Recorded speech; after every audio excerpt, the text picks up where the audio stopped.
everybody, and welcome to episode 45 of We're Booked. And today, my special guest is none other than Madam Pamita, and she is the author of Magical Tarot, which is the second edition of her very successful first book, Madam Pamita's Magical Tarot.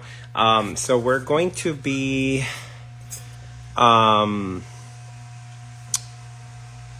interviewing her right here. Let me see.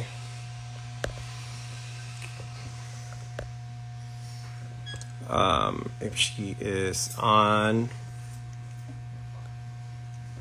Let me see if I can get her on. Give me 1 second.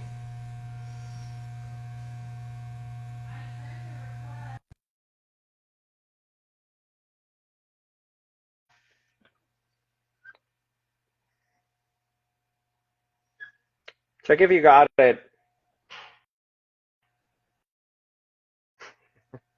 We're sending requests here. Let's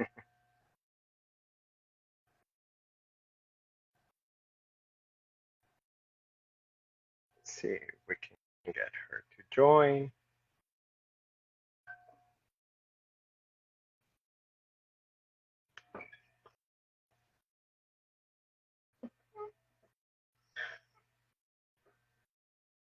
Sorry for the wait here.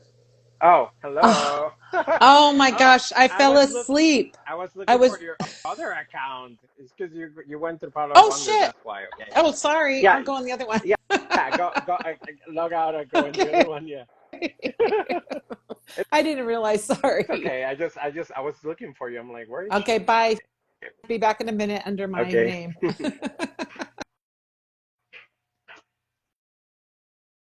Okay, and then we have. Yeah, she was logging in from the raw from the, and I am going to have someone very special, and that was unannounced, but he wrote the foreword for the new edition.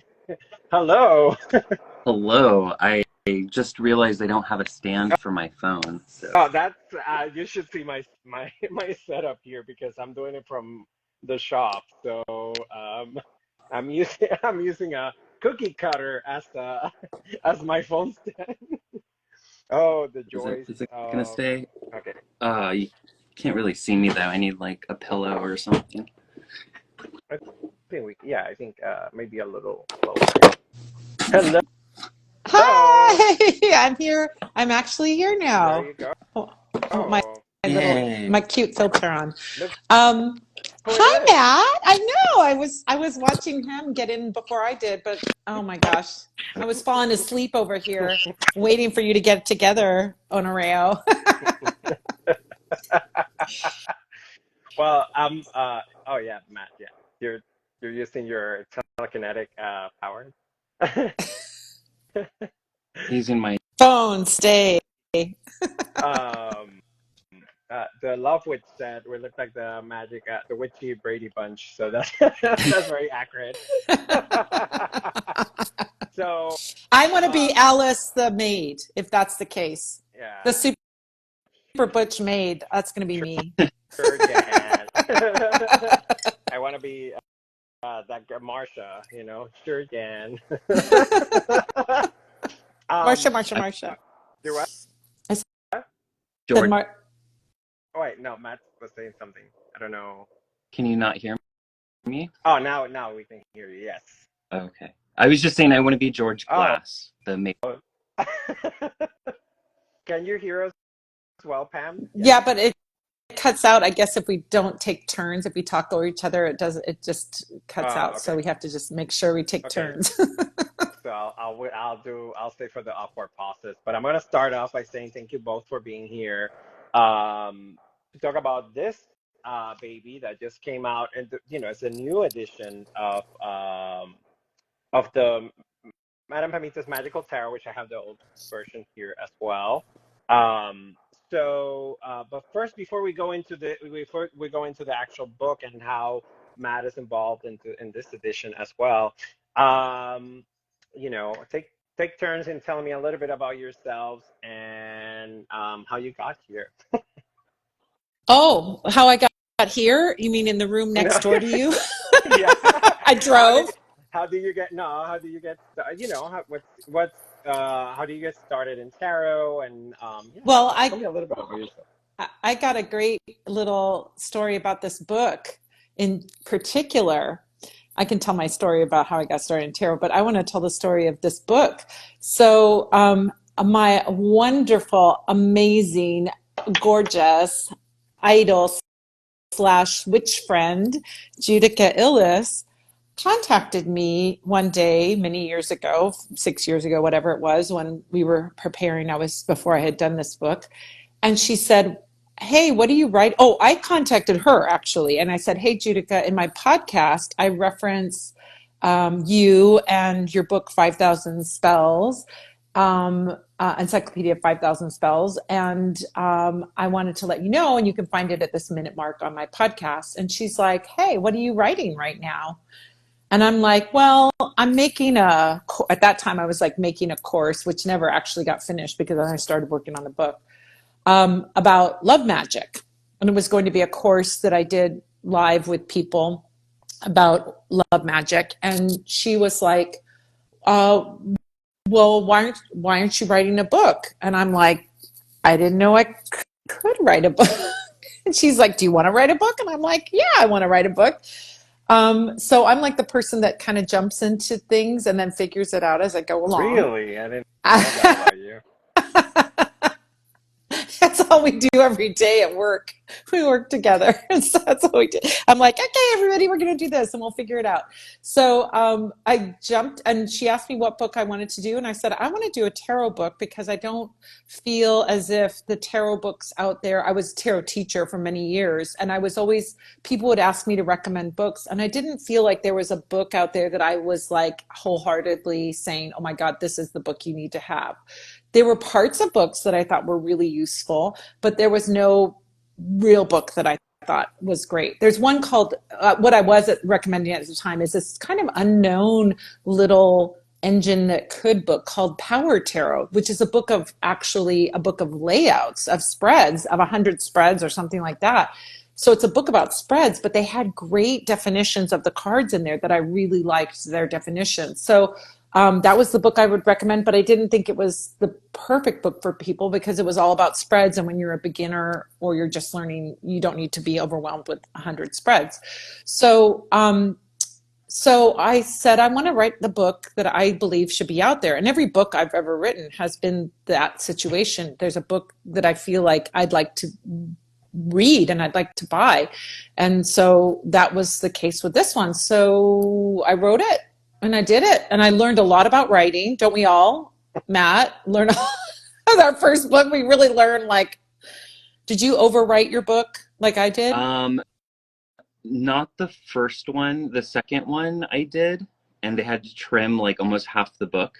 Yeah. And then this third one that I'm working on, that's still secret. I completely rewrote from scratch. Like Oh my gosh. and they were like, "Oh, you don't have to do 101 stuff." And I'm like, "Are you serious?" Well, okay. Yeah. Yeah. So I felt like when I wrote that book, I thought 65,000 words was a guideline. And it didn't matter if I wrote 90,000 words. Well, guess what? It does matter. So anyway, it was such a learning experience to write that book, but I'm super proud of it. I've always been proud of it. When they came back with the second edition, they're like, is there anything you want dramatically changed? I'm like, no, that book still stands up. It's still a great book. I'm super proud of it. And I was so fortunate to have Judica as my mentor, guide, and editor on that book. I love her. I love her to the ends of the earth and beyond. She is an amazing witch, an amazing human. We're Cancer sisters with a birth date that's 2 dates apart. And yeah, I would jump into a burning building. I would fight anybody to protect Judica. I just love her. She's amazing. So yeah, so that's the story of the book and how it got started. So Judica is really the godmother of the book. Maybe she's the one that planted the seed for the book. I don't know. That gets a little dirty if I So, think about it. But so someone's asking what the title of the book is. This is the cover. It's called Magical Tarot by Madame Pamita. And if you order it from Parlor Wonders, you can get it signed yeah, for free. yeah. Um, I'll and personalize it to you if you want to. It's sometimes you can get signed books at bookstores. If I go into a bookstore and I see the books there, I just sign them with a little message. But if you order it from the Parlor of Wonders, I'll sign it to you and write the message as well and sign my name to it. So yeah. yeah, there you go. So, what, and going, Matt, a little bit into your story, and I mean, just for background, people, we all know each other. We're all I work, friends. we're all friends, and I work. Pam is literally next door to me right now, and and we're all in the same state. Um, but I think, right? Yeah. We're all in the same state. California. So, but Matt is a very successful author for those of you who might be joining and don't know.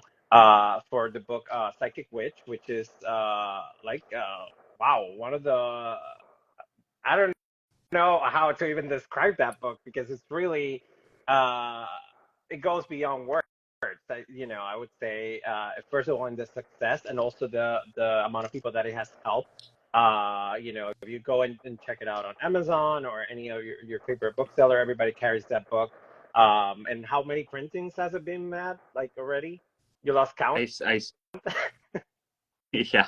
I think when I hit like 12 or 13, I just like kind That's of crazy, and it came out what, like 4 years ago? um it's coming up on its fourth birthday next Yeah, month. there you go, and obviously the second book, Master of Magic, which they're both by Llewellyn, published by Llewellyn.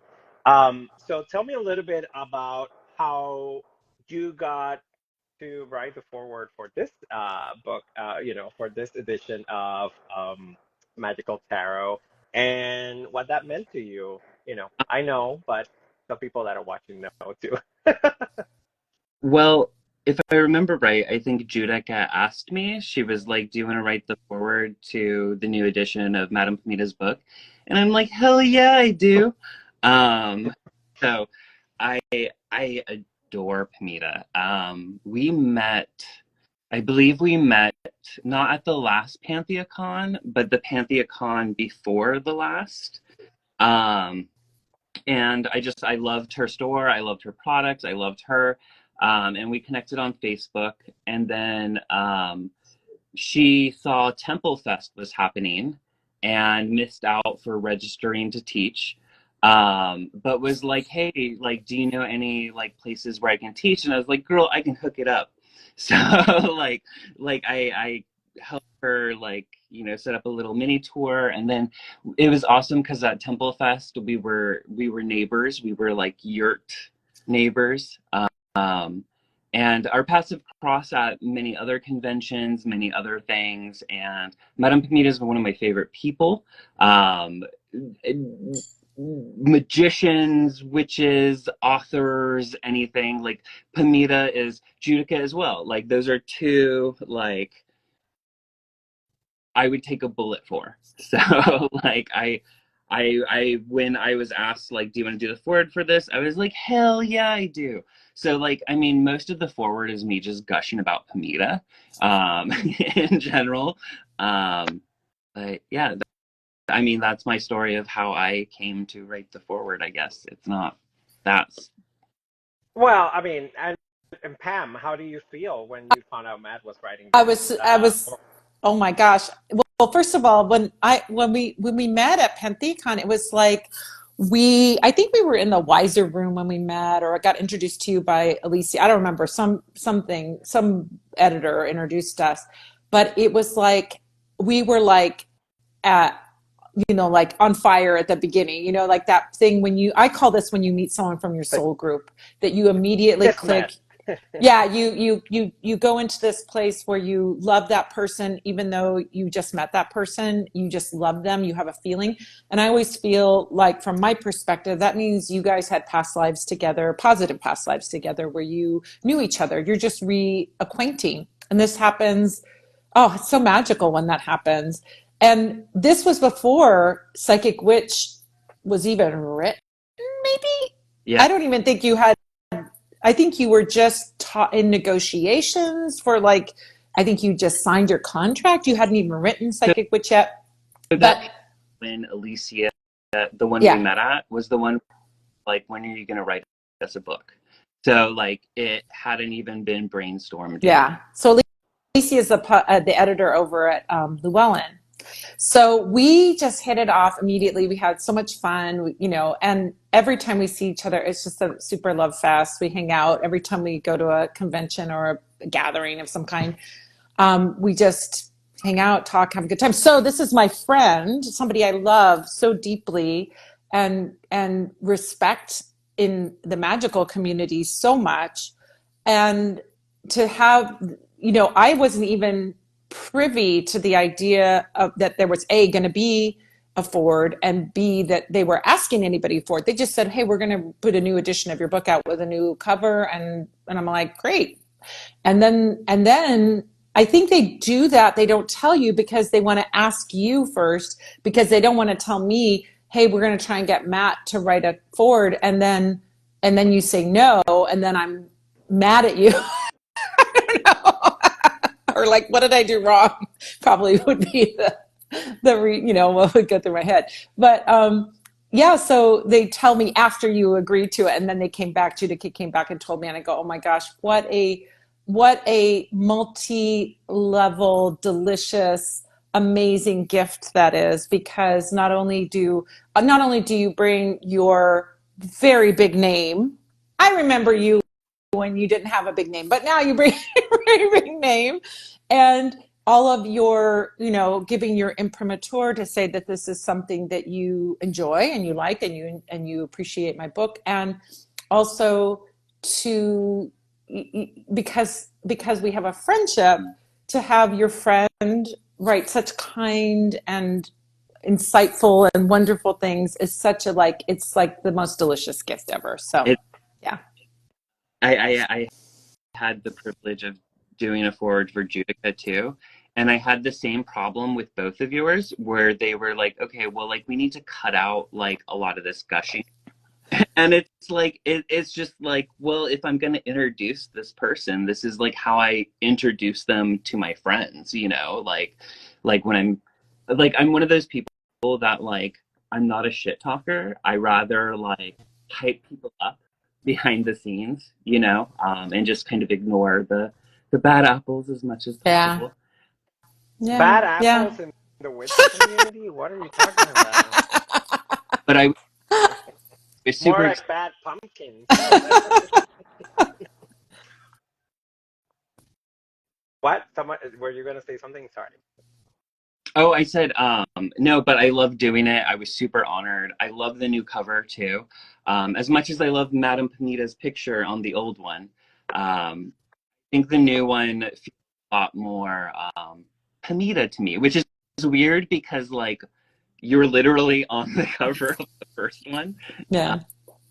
But I but think, yeah, and I think also like the feel of the book also, like it just, I mean, it's the same book, obviously, but it feels different, the layout a little bit, and obviously the pages and stuff, but um, the the the cover art is very beautiful. I really liked it. Yeah. Um, the other thing I wanted to say is like my story of meeting Pam really comes from this book also as well. I mean, I follow I used to follow her, or maybe I still follow her, but like I used to follow her, all her videos on YouTube, and uh back when you remember YouTube, Pam, Yeah. Yeah. when you were super active on I YouTube. still am super And active no, on I YouTube. know, no, I'm just joking, but like all those, she would one of the things that really draw my attention was like all the beautiful like layouts and spells, and like the passion with which you talked about things, etc. So when this book came out,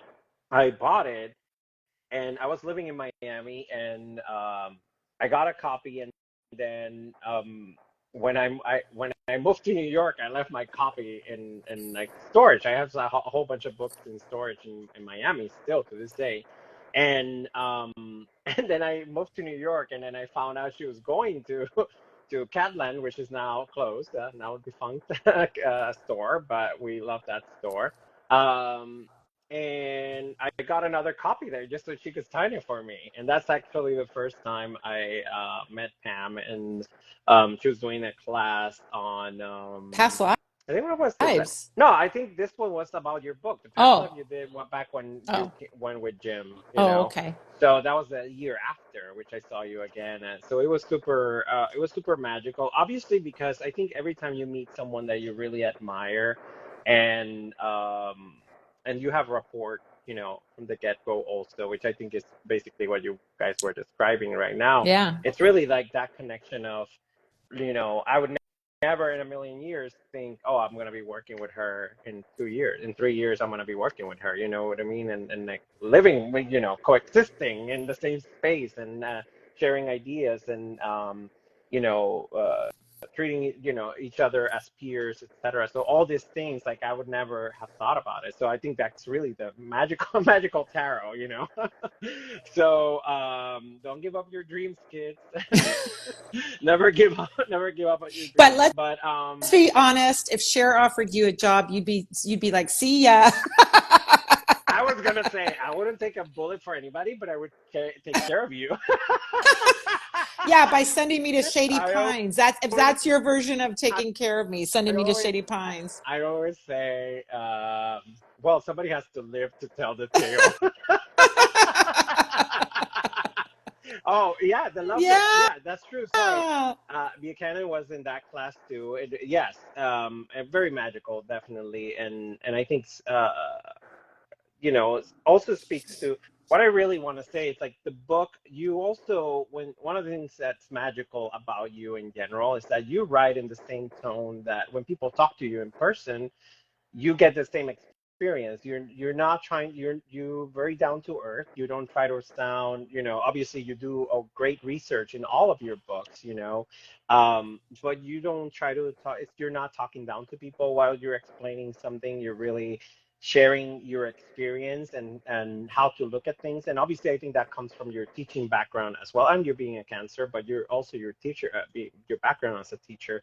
So what are some of those things that kind of like when writing this book and writing all your books basically gave you this when you read it to yourself, right? Like you're like dun, dun, dun, dun, dun. When you read it to yourself, what's that thing where like, oh, this is my voice, this is how I want it to sound, and what's your meter for, you know what I mean? Like your Well, what's so interesting is this book is now an audiobook. And I did the audio narration for the book, which I was super adamant about because I do a podcast, I do videos all the time. People know my voice, if they know me, they're familiar with my voice. So I thought I don't want AI doing it or anything like that. I want my voice to be on there, and I really, really wanted that. And so when we made the new edition, we did an audiobook. And so doing the audiobook forced me to read the book. Obviously, I had to read the book from cover to cover, and I hadn't read it since I'd written it. I mean, we don't read our own books. We're on to the next book, right? And so when I read it, I was like, damn, this is a good book. I'm like, oh, I forgot I wrote that down. That's good. So, not to be braggy, but like to say, like, you just sort of don't think about your own writing, or you don't think about what you've written. I mean, Matt, have you read your book since you've written it? Probably not, right? I through it to like reference stuff. Yeah. Uh, But you don't read it cover to cover. no, Yeah. I'm too busy reading other people's books and writing my next one. Exactly. So. Exactly. So I have to say, like, my style, I guess, is a reflection of what I believe, which is that magic is accessible to everyone. If you want to do magic, you can do magic. Mhm. I am a folk witch, so folk magic is super accessible. You don't have to be initiated. You don't have to go through 33 degrees to get to the secrets. You don't have to do any of that. I always teach everything I know really freely, share information. I don't hold back or wait. So because I'm a folk witch. So that's my style. So in writing a book, I always make it doable. I make it up to date. So the things that I talk about are not going back. I will reference going back, but I'm looking at like, and for example, the Hanged Man, if you look at the history of the tarot, that card was sometimes called the traitor. It was sometimes referencing, punishment for somebody who was a thief or something like that. But tarot has evolved, and we have evolved. So we look at those cards understanding. It's so important to understand the history and the evolution and to see where it's come from, but to really bring it into our current day understanding so that tarot then becomes irrelevant to your life. So we look at that card. I love books that look at the cards and show that how you can apply it to your modern day life. So one of the things that I am a super firm believer in, which Matt in Psychic Witch looks at it from the same thing from another angle, which is the idea that your thoughts are the seed of your reality. The thoughts are the things that is the beginning of all magic.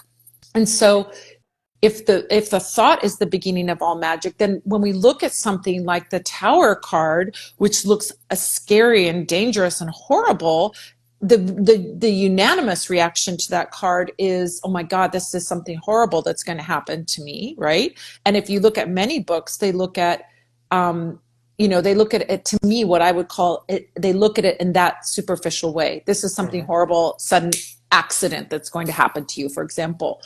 And the way I looked at it is like in a richer, deeper, more, I would say, more spiritual understanding of that.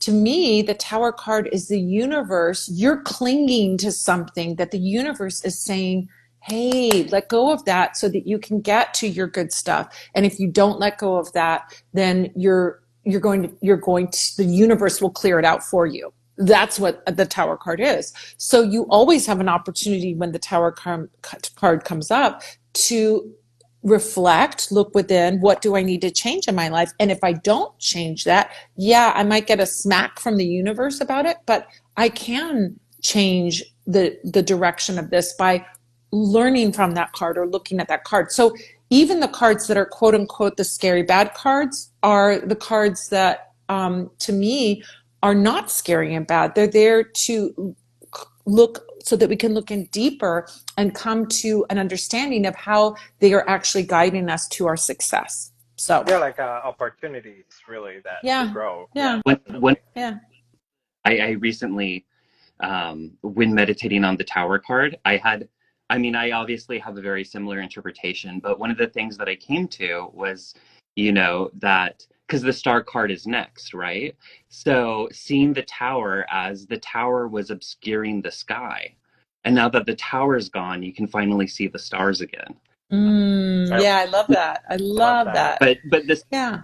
like something that like you've built or has been built around you that needs to come down.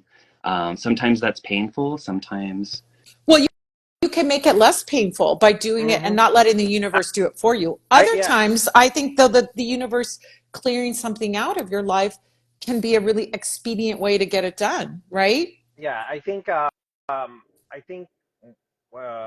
when we like my interpretation of it is very similar to both of you. I mean, I think it's basically the same. I think it has to do with our readiness, right? Like things are happening whether you're ready for them or not, right? And then you have to diligently, right? Like you can choose to let it happen, right? Whatever happens, or you can take an active part of it. And I think one of the things in your that's very inspirational about both of you as writers too, but it's always giving that permission to the reader. Hey, you have a hand in this. It's not something that will happen to you.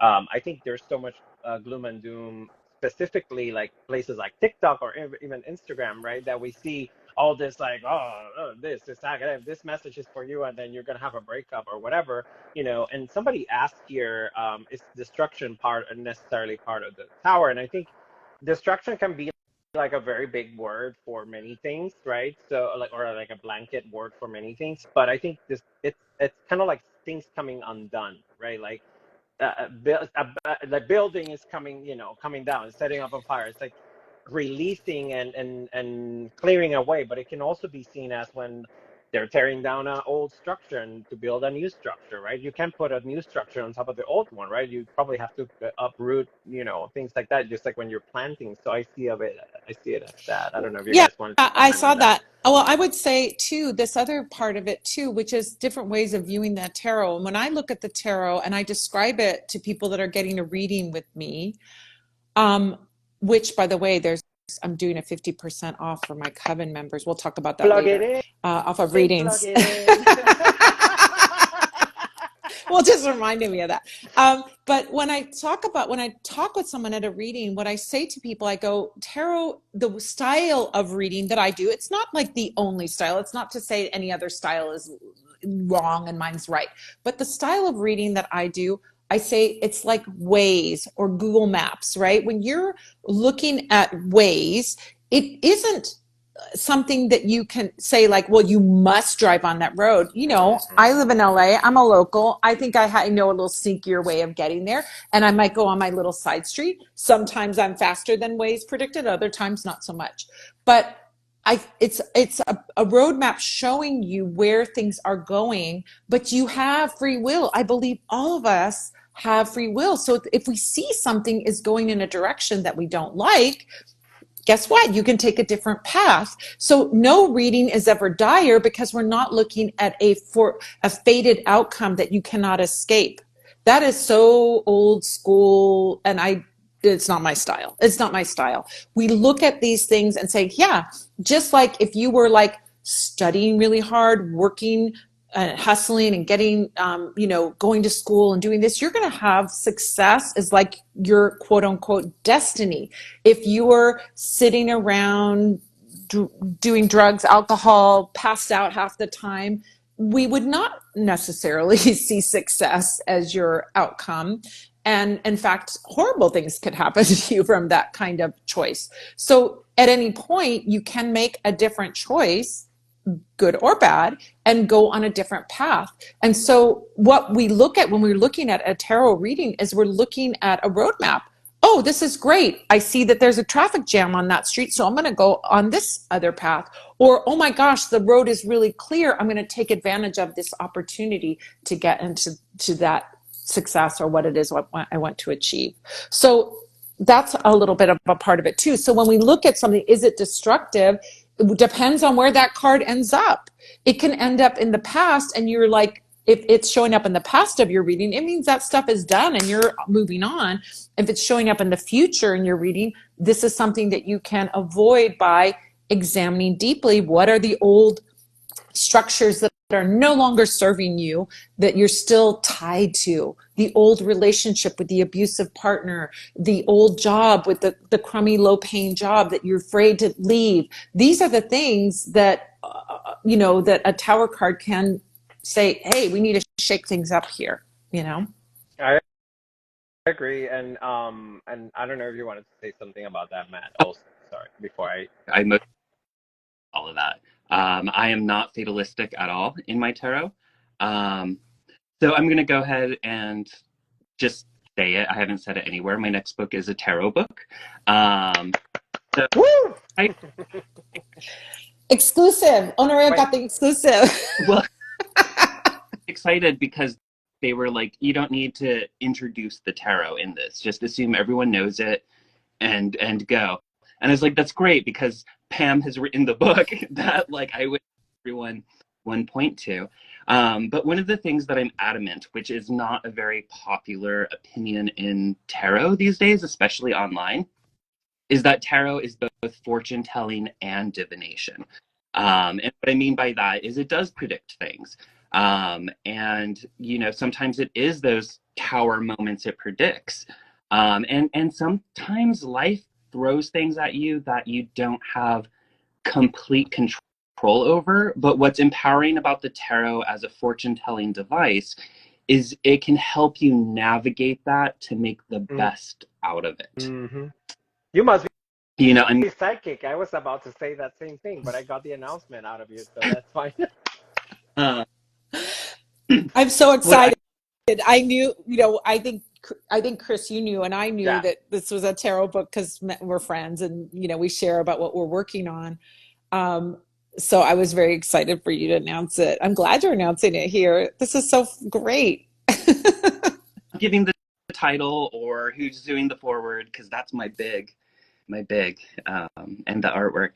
But what I love about your book, is that it's like Chris said, we pretty much write like we talk. We can write, kind of more flowery, more poetic if we want to, but we're teaching in our books. And what I love about your book is that it's not so much like this is what the card means and let's go into really minutia that like a beginner doesn't need to know. But rather it breaks down like, let's look at this card, like let's look at what is going on in the images and the pictures. Because in occultism, symbolism is like huge. It's pretty much the basis of all correspondence, all ritual, all magic.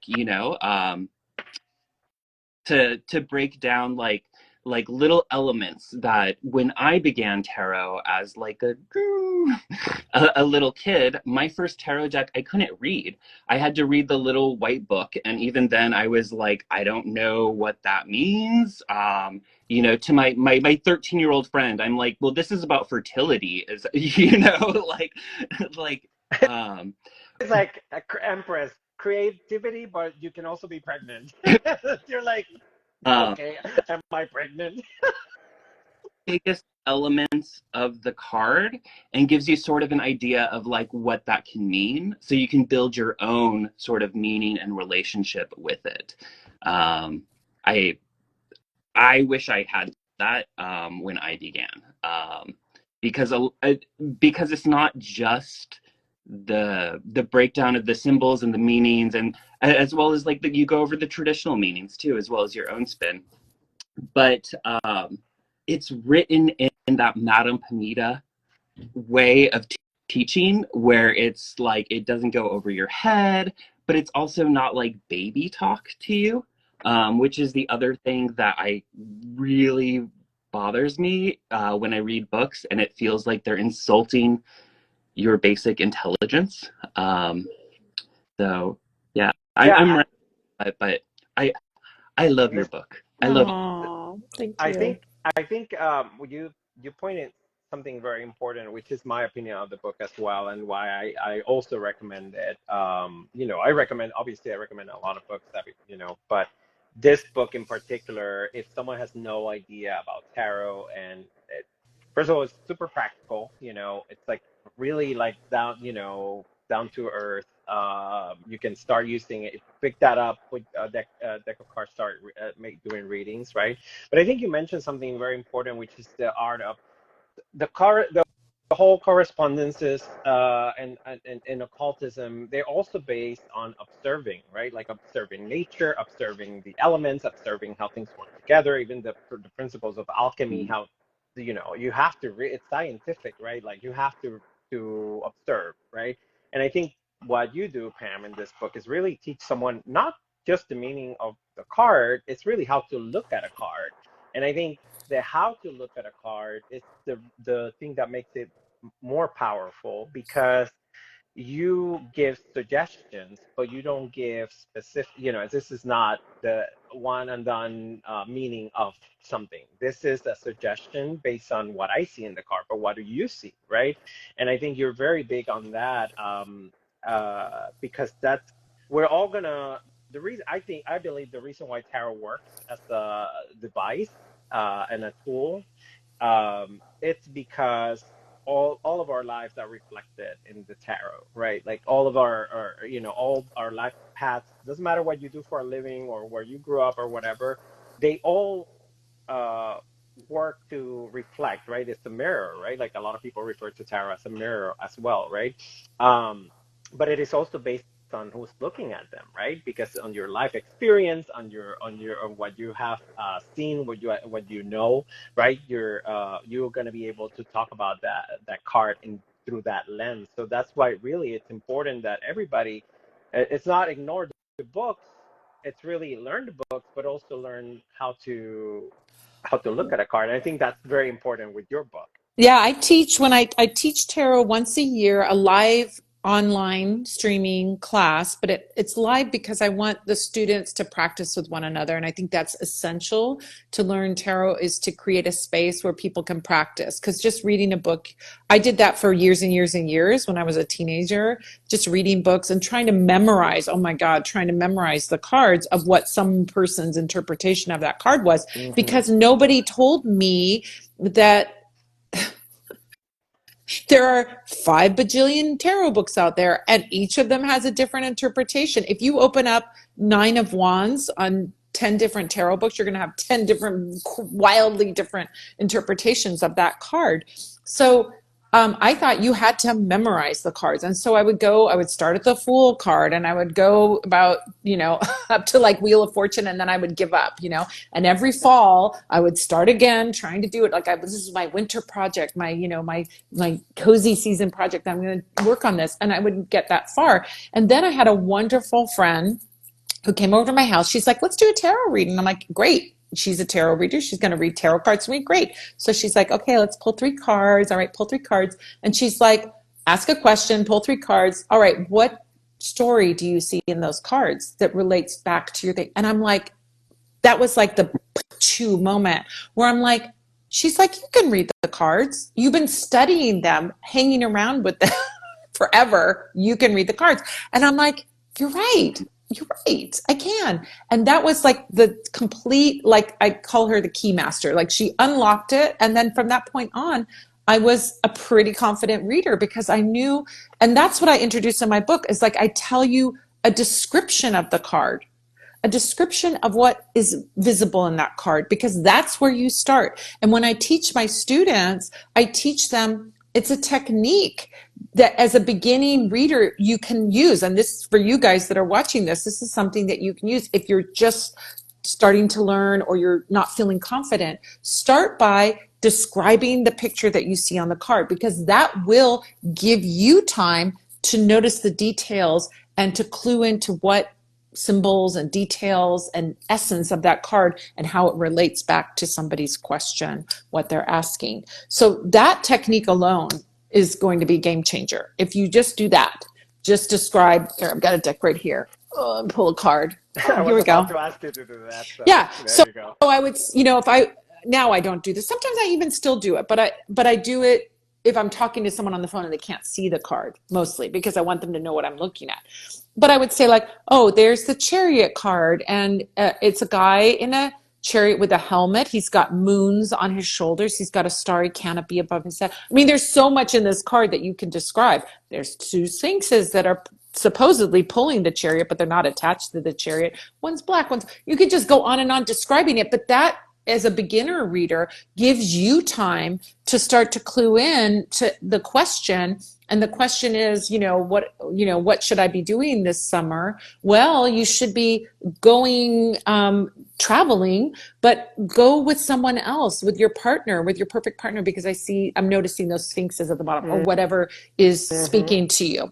So I think that is the way that I start each card description, is with a description of the card, just to kind of ease you into not just pummeling you with, oh, this card symbolizes this, but you need to look at the story and tell the story of the card.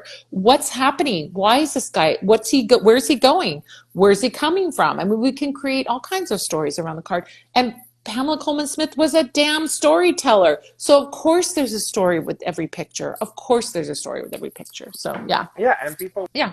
will draw in from whatever they like. For example, you mentioned the sphinxes, right? So they'll draw, but like maybe they're like history buff or whatever, and they that means something different to them, like what the function of a sphinx, right? And then you add that, and that's really what enriches the symbolism. And someone, I think, which would comment, it's like interpreting a dream. Beautiful, yeah. So it is obviously dreams are even more, much more. There's like a Personal for one. wide, Yeah. yeah, and there's like a wider, but it is definitely the principle remains of like you will study the symbolism and what it means personal to you, what it means collectively, right? But what it also means, because I think the collective also creates an informed uh, stream of information as well to the card, right? But also your personal gnosis, what we call personal gnosis, right? It's like what are you bringing into the equation as well? But I think it's very, I think that's very important to learn how to look at a card, even more so than memorizing any meanings. 100%. It's really looking at the card, and yes, you can inform with whatever it is. But I think you mentioned something, and I that you the permission to start reading, right? That's a very like your friend did that for you, Yeah. basically. Just like you can do Yeah. readings, and sometimes we need that verbal from someone that's more experienced, that's more known, that can tell us you can do it. And I think that's one of the beautiful things about the book. Yeah, when I Matt. teach classes and I teach, I always, I insist that people practice with one another because that gets you over the hump of the fear. And particularly practicing with another student who cares, right? Nobody's paying Mhm, you a bunch of money. You don't have mhm. to perform. It's just you practicing with another person who's learning just like you. And so doing that will help you to give yourself permission and to allow yourself to be able to channel that information and share what insights you have about the question at hand. So, yeah. I want to ask this question. It says, any advice for people to interpret things in a negative? uh, I guess it's like, or have a negative, for people that have a negative predisposition. I'm going to give my opinion, right? But then you guys uh, can give your input as well. But I think obviously there are, especially in the times that we live on right now, a lot of difficult things are happening, and people have like kind of like a negative outlook, and oh my God, what's next, or why always me, and things like this, right? So I think really reminding them of their own agency in their life, right? So Matt was referencing earlier, kind of like, yes, there are things especially if you're psychic, and not everybody, I think everybody's psychic, yeah, they have the capacity, but like if you particularly work on that, right, and work as a psychic, right, you will see certain things that, I mean, that this is what's going to happen, and you know it in your heart, and you have and it comes to be. But if you're giving people, that doesn't mean that your function as an oracle trumps someone's agency over their life, I think. And I think that's very important to remind them, especially when they have a very negative outlook in life. You usually can see that either in their aura, or the way the body language, the way they're open about the reading. So kind of like you really have to kind of take that apart, right? And find out what's really aching, right? Why is their heart aching, and what is really tied to that. And sometimes you're holding space for them in a reading that it's not necessarily about giving predictions, but it's really about holding space for them, and letting them know that yes, things are difficult, but they're gonna get better. They can get better. So you guys can. Sorry, I feel like someone needed to hear that. So I don't know if the question is for if you are the reader or if you're getting the reading from someone who's negative. Um, but so like I was a professional reader for like many, many years in many shops, and I got to read next to a lot of readers and known a lot of readers. And one of my biggest pet peeves, and I think I rant about this in my book, is when the reader takes pride in like, I say it as it is, like I don't sugarcoat things, I'm a straight shooter. And I'm like, you're not giving them a service that way.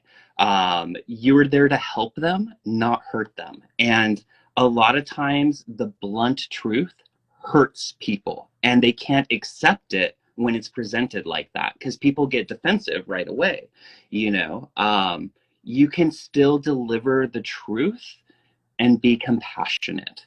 You can still, you know, kind of guide someone to like, hey, this is what I'm seeing. Like, let's look at like ways we can make the best out of this, you know, how we can switch this situation to transform it. Because yeah, I feel personally that like the role of a tarot reader is to genuinely help someone, not hurt them. And a lot of times, you know, that's a perfect example of a reader's ego getting in the way of the service they're providing, you know, because it's more about like, I'm going to show you how accurate I am, you know. And even I've even found when clients say like, don't hold anything back, don't sugarcoat anything, give it to me just as it is, they don't know what they're saying. they they don't really mean that, because they don't understand the full context of what that means. So I think, you know, like, yes, life is shitty. Sometimes life throws shit at you that just sucks, you know. But that doesn't, it's all about how we respond to those situations that really determine where our path and our future is. And if you were just sitting there like disempowering someone, like, oh, he's cheating, he's gonna leave you, you know, like you're gonna get fired, you know, like you're sitting there and you're like, well, shit, you know, like I don't feel empowered, like I feel depressed now, I feel disempowered. So yeah, that's my tangent, but I super negative readers, you know, like I don't think we should like gaslight either and be like, oh, it's all like rainbow. Life isn't like that, you know. But I do believe in the power of thought and free will, and I believe that the tarot can help guide us towards making the best decisions for that. Yeah. 100%. I mean, it's really important that we remember as readers that we, you know, you might be doing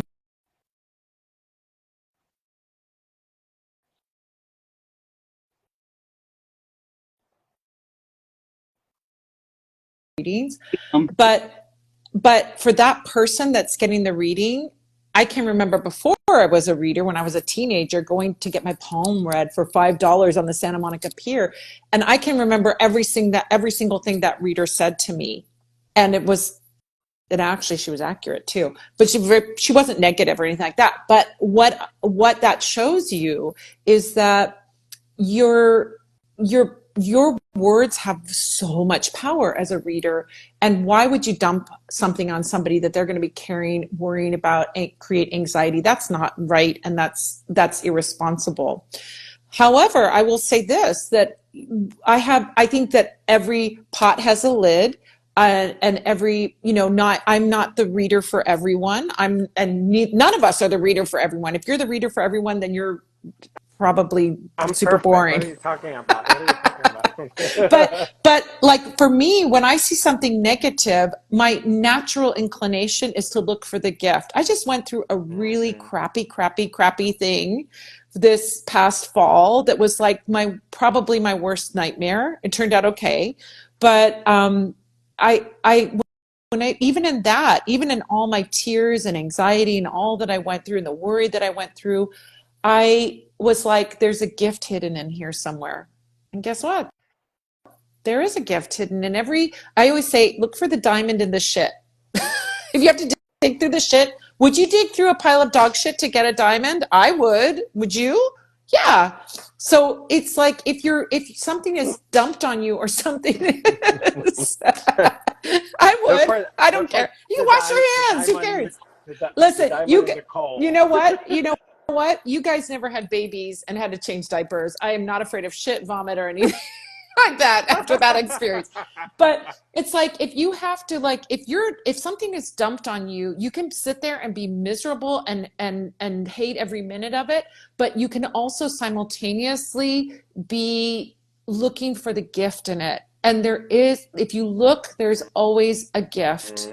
There's Mm-hmm. always a gift. And that's me and my style. So when I look at a reading where someone gets a whole slew of bad cards, we go down a journey to say, okay, what is the gift in this? Or how can we bypass this? Or what are we going to, and it's not like you're getting a lesson, but what growth can we experience from this? There is always, always, always a gift. So I always tell people that are new to tarot reading, you don't have to worry about doom and gloom, bad news, or anything from me, because even if there is quote unquote bad news, we're going to look for the gift in that bad news. We're going to look for what you can gain from that experience and what you're going through right now. So I will sit with you in a reading and, yes, acknowledge and be fully present and hold space for the painful thing that you're going through. But let's look for the gift. Let's look for the gift. Again, I'm not going to be everybody's cup of tea, but for people that need that lifeline to hold on to, I'm exactly your cup of tea. Well, So and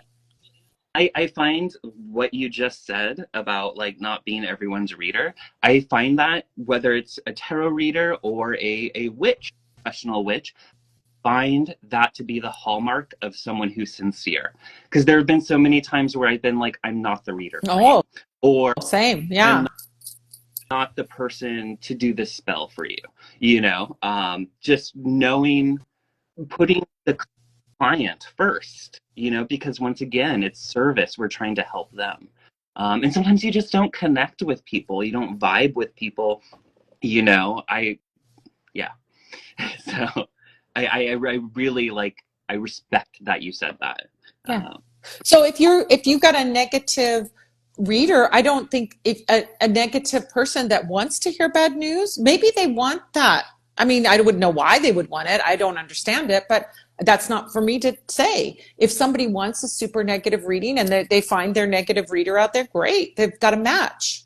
Not a match for me, Yeah, but I think it's very important. I think there's a lot of power in acknowledging that as a self-awareness practice as well, knowing that that we're not the reader for everybody, because just like we're not the person for everybody or whatever it is, because I think it also speaks to, as you say, Matt, honesty, but it also speaks to our own like you know acknowledgement of our capability, or like what we can hold space for, right? We're not going to change it who we are in our core just because we want to read for someone that's at a different level, not talking level as in hierarchy, but talking level as they're not willing to meet us where we are, right? And I think we have, our main job also is, yes, to give that service to our to the people we're reading for, but our main responsibility is ourselves and our well-being as well. If you're not if you don't care about your well-being as a reader, then it's very difficult that you're going to care about who you're reading for as well. I mean, when you think about it too, I've had clients that want to stay stuck in their pain. Hmm. And I think we've all had that experience. Somebody that wants to stay stuck in their pain and they don't want to look at other options. And it's, or the opposite, where they want you to tell them exactly what they want to hear. They keep pushing you until, you know, hopefully in their minds you'll say what they want to hear. or the person that says, I've had 10 other readers tell me he's coming back. Why are you saying he's not coming back? I'm like, why am I the 11th? You're Yeah. late to the game. I'm late to the game. I should have been the first one. Right. Like, he obviously hasn't come back during all that time, so We Yeah. could talk. We could have a whole book Mm. and a gossip session about what readers Yeah. experience. I mean that's yeah. I think going back a little, just because we're in the at the hour now, and this is very like that topic is that's a hot topic really.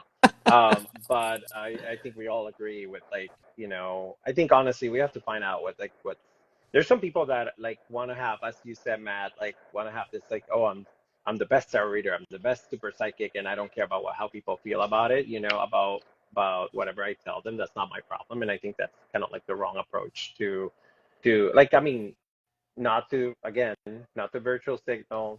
Everybody can do whatever. That's not my style either. But I want to talk about real quick, Pam, about your like in the book. Besides giving those um, descriptions of the symbols that are there, etc., you also give questions and affirmations, which is Hmm. also very powerful.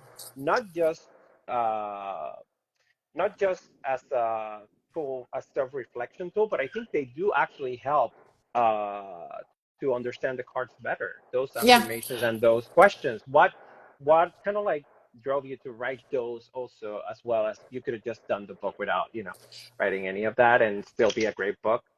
Well, I wanted this book for people to think outside of the box and how they use their tarot. And so when I have beginning students, when I had beginning students before the book was written, I would ask them to pull a card a day and create an affirmation. When I do readings, I sometimes pick a key card from the reading and I say, here's a little affirmation that comes from this. An affirmation, okay, remembering that we mostly think of tarot as receiving information and then conveying that information to ourselves or someone else.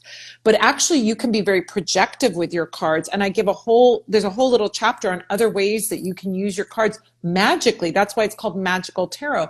Projective ways. So like you could consciously go through your cards. We'll go back to our chariot card and you could go, I want to travel. So I'm going to put the chariot card on my altar. So I activate that energy of getting the funds and the time and everything else I need to travel.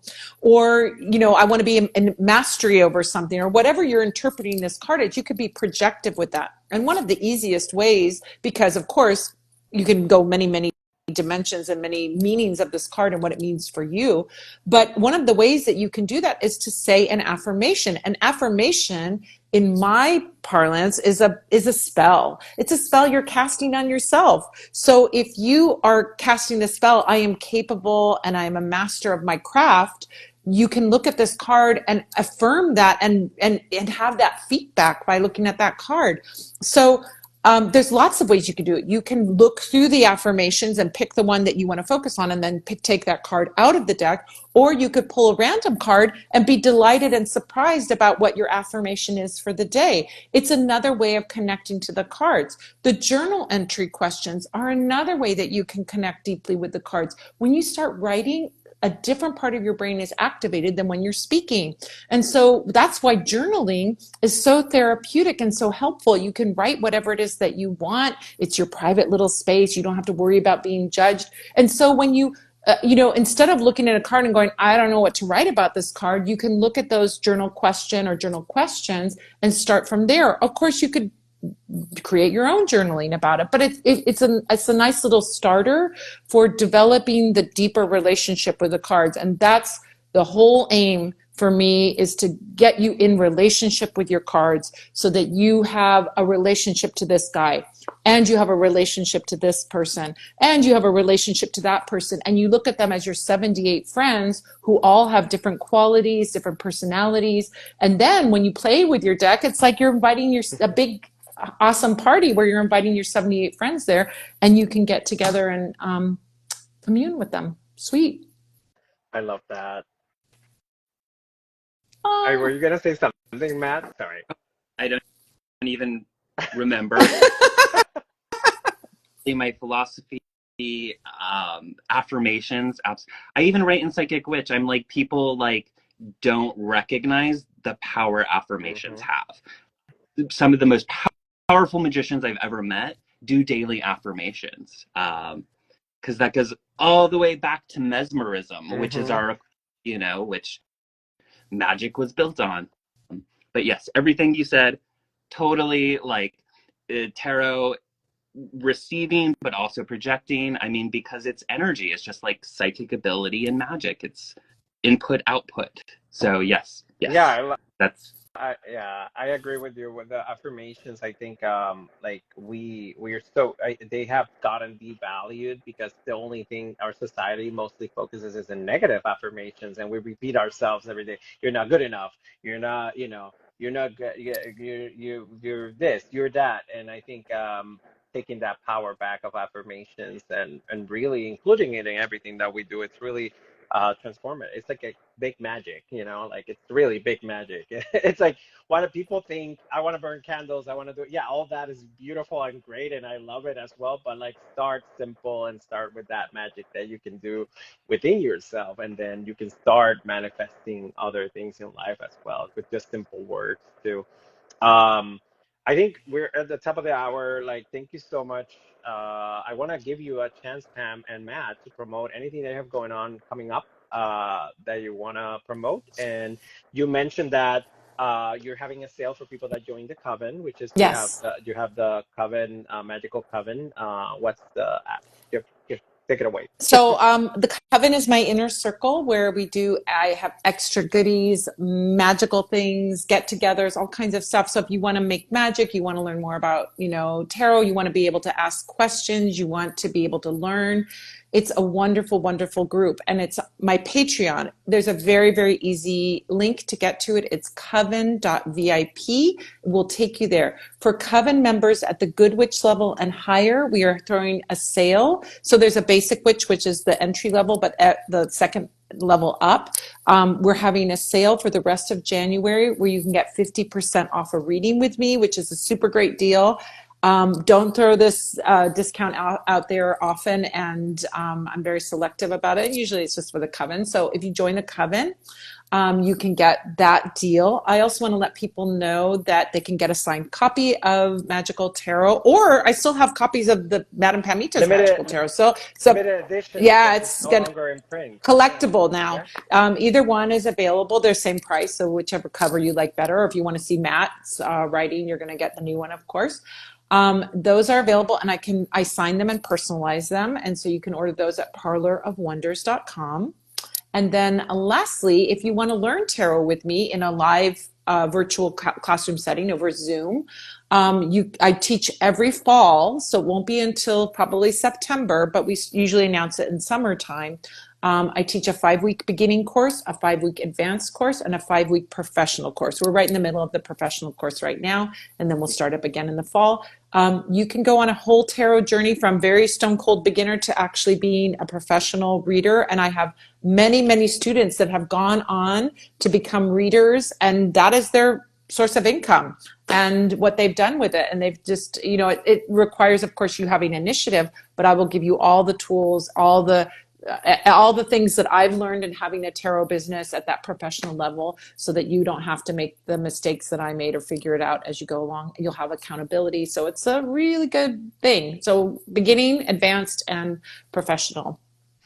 Yeah, and to mention also to the your point of the coven, like you get the sale is going on, but there are also it's different tiers for whatever you can pay monthly. But then one of the tiers you get a monthly tarot Salon. Yeah. salon. So Yeah, I have the tarot salon once a month where we do a 1 card pull for your month ahead. Everybody that's at the Wicked Witch, the Supreme Witch and VIP Witch level. They all come to that. And then or it's a Supreme Witch and VIP Witch. I can't remember. You'll see it when you read it.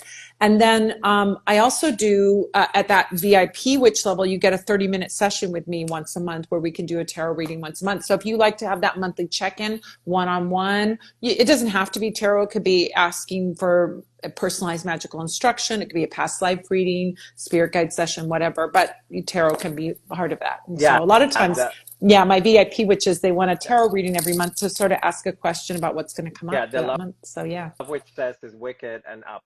Oh, wicked and up. Okay, Yeah. thank you. So, and the other thing I wanted to mention real quick before I go to Matt is that if you wanna, if you wanna know more about the Sabbats and you wanna know about the upcoming, Sabbats, the Wheel of the Year in general, right? Which Pam has a great class on that, as well as we're having our in bulk Sabbath candle spell kit that it's right now it's on sale. It's until the end of January. So this is basically like next week's the last week when they can go out. So you can In get it. I don't know if you have one of time. those. I Yeah, I've forgot got one about here. having one of those. Oh, there you But go. I'll go grab it while Matt's talking. But yeah, so I'm teaching a whole video on demand workshop series around the Sabbats, and it is fascinating because I love researching and I'm learning so much about these holidays that I celebrated in kind of a casual way. I'm learning so much, and I'm passing that information on to you. These are really jam-packed with Yeah, and wonderful it's things. not And just about Wiccan, like no, it's no, not. no. Obviously, that's also talked about, but it's not just the Wheel of the Year from the Wiccan, like modern Wicca, modern Yes, witchcraft yes. perspective of it. So Yeah, so the Imbolc one, I go into, of course, Goddess Bridget, and I go into the Celtic traditions around it, amazing folk traditions. I'm folk magic, which I love researching folk magic, and how to make a Bridget's cross. You learn how to do that. You learn how to make the breed breed. Oh, I can't remember how to say it. It's in Celtic, and I don't speak Irish.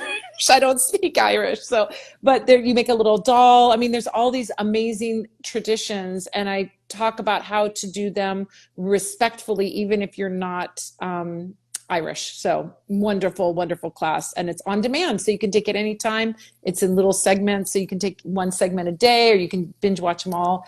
And it's you can get it with the candle, and they're cheaper if you buy them together, but you could also just buy the class alone or the candle alone. So while Matt's talking, I'm going to go grab the candle to show everyone. thank you. I have to remind her what she has to talk about, So there you go, Matt. What do you want to talk about?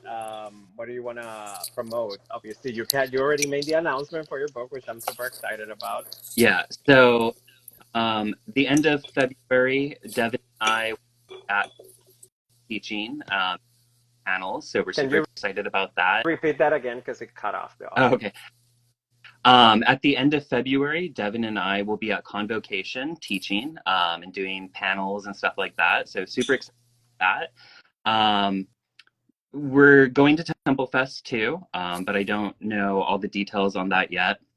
What I'm really excited about is the end of September, I am doing an Omega week-long retreat on Witch intensive.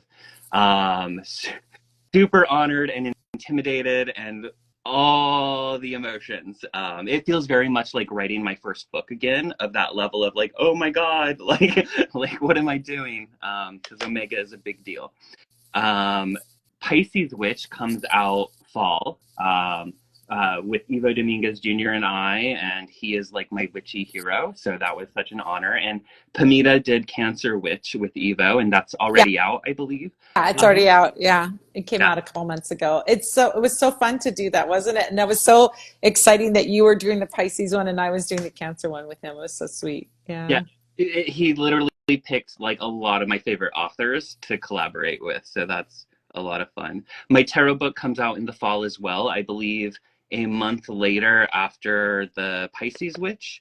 Uh, I haven't announced anything other than it's a tarot book on here.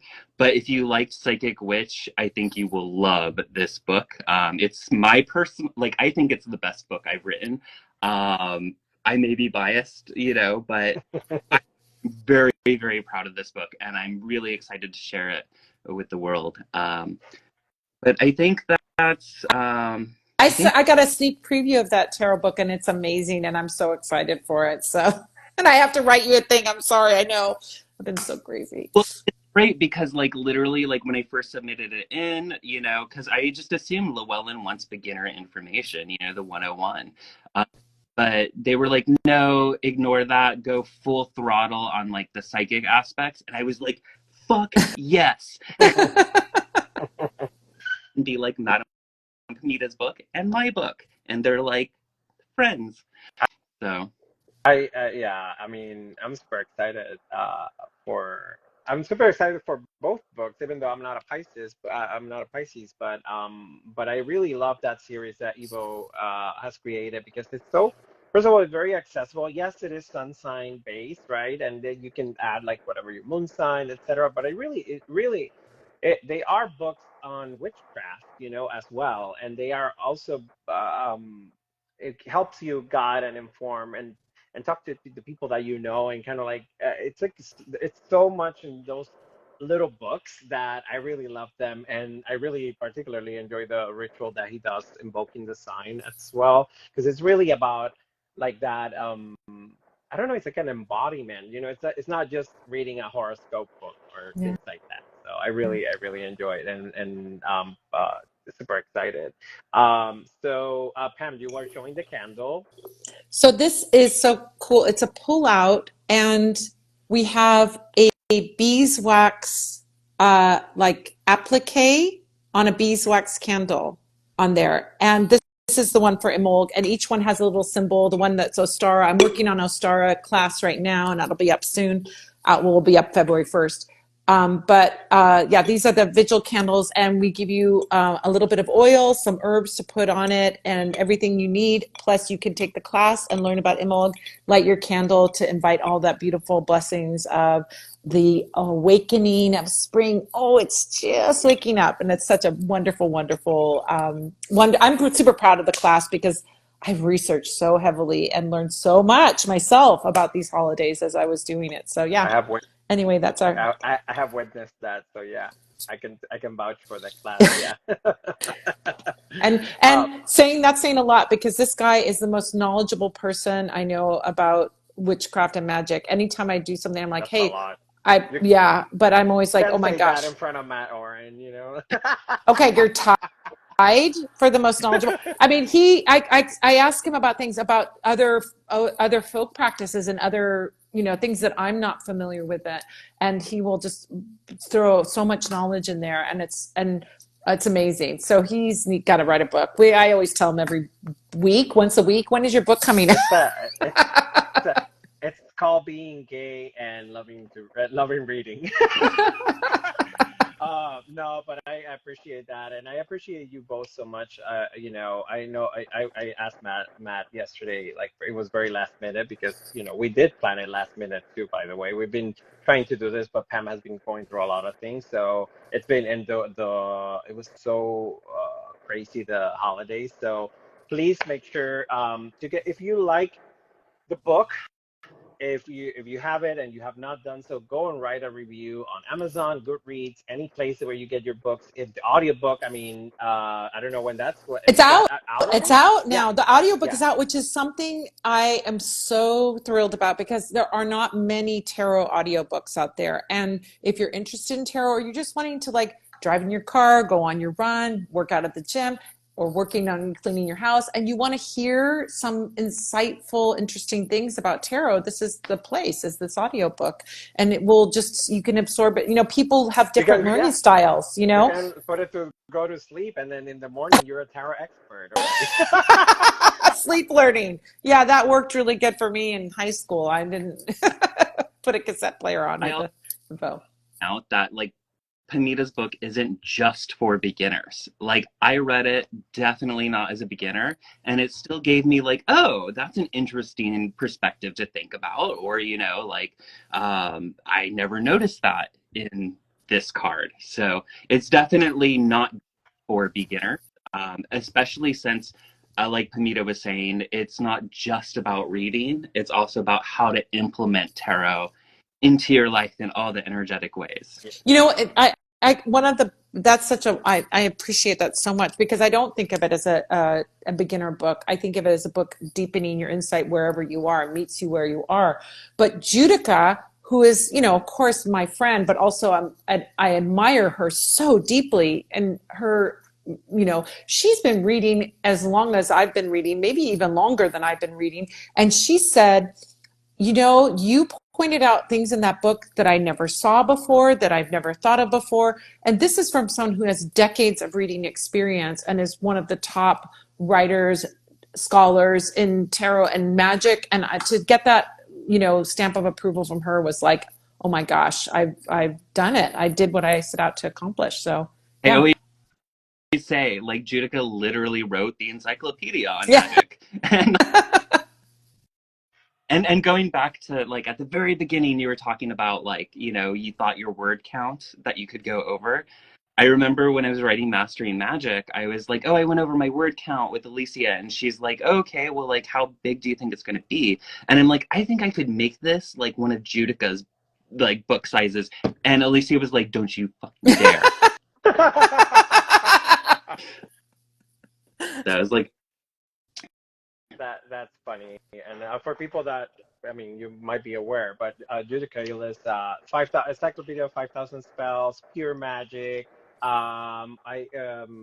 Encyclopedia of Spirits, Encyclopedia of Mystic and Saints. And like, I mean, there's so many oh, which were which the OG were published by Element, which does not exist anymore, I believe. So, I mean, and she also editor at Weiser Books, a super loving, kind person that really helps out a lot of people. So, She's you my know. witch sister forever, my ride or die. Absolutely. Just like you guys are. Well, I'm gonna thank you so much again.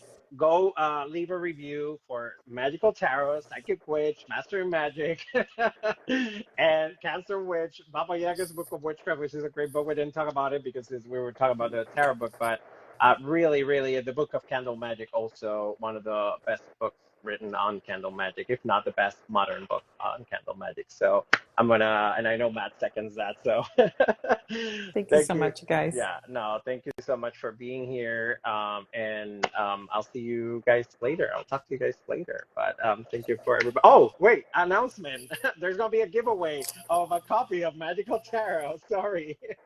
But I have two giveaways currently underway. So this is gonna be a giveaway that starts next week. So just letting you guys know, but just announcing that there will be in partnership with Weiser, we're doing a giveaway of a And I'll copy of sign it Magical to Tarot. them. And I There can you sign go. it to them because you're in the room next door to me right now. There you go. There you go. So thank you so much, and yeah, and I'll talk to you soon. Bye.